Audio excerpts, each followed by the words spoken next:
Hi mga kakoking, nagluluto po ako ngayon ng pinakbet, ang pinakabet nyo. Naglalagay na nga ako diyan ng mantika sa kawali mga kakoking at nilagyan ko na ng ahos or bawang, parehas lang yan mga kakoking ko. For the luto-luto nga ang person mga kakoking ngayon. At nang mag-brown na ang ating bawang ay nilagay ko na ang ating gulay. Yan mga kakuking, kompleto po yan.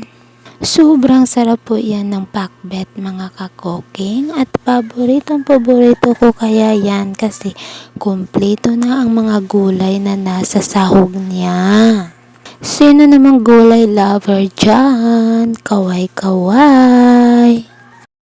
For the gulay na muna ang person ngayon mga kakoking para healthy naman ang ating katawan. At tapos na nga nating ilagay ang gulay mga kakoking at for the halo-halo na naman tayo sa mga gulay.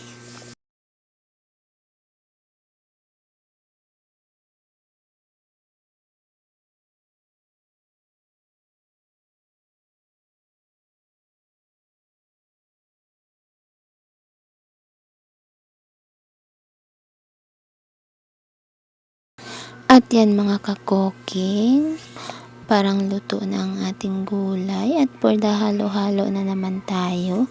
Nilalagyan ko nga yan ng tubig kanina mga kakoking at hindi ko na na-videohan. Nilagyan ko siya ng kaunting tubig para mas maluto ang ating gulay at hindi mahilaw. Pagkatapos ay for the templa na naman tayo mga kakoking. Baka naman magic sarap at silver swan soy sauce. Yan nga ang aking pampalasang ilalagay sa ating pakbet. Ang sarap po niyan mga kakuking.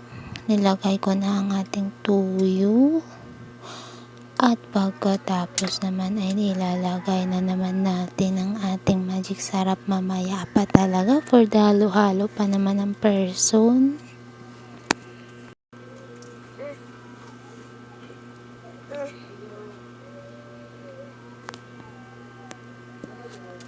At yan na nga mga kakuking, nilagay ko na ang isang magic sarap. Ganyan talaga ako magtempla. Isang magic para mas masarap.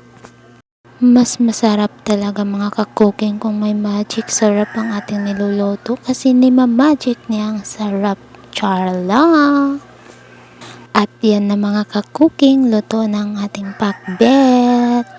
Sarap-sarap niyan mga kakuking. At ito lang for today's video.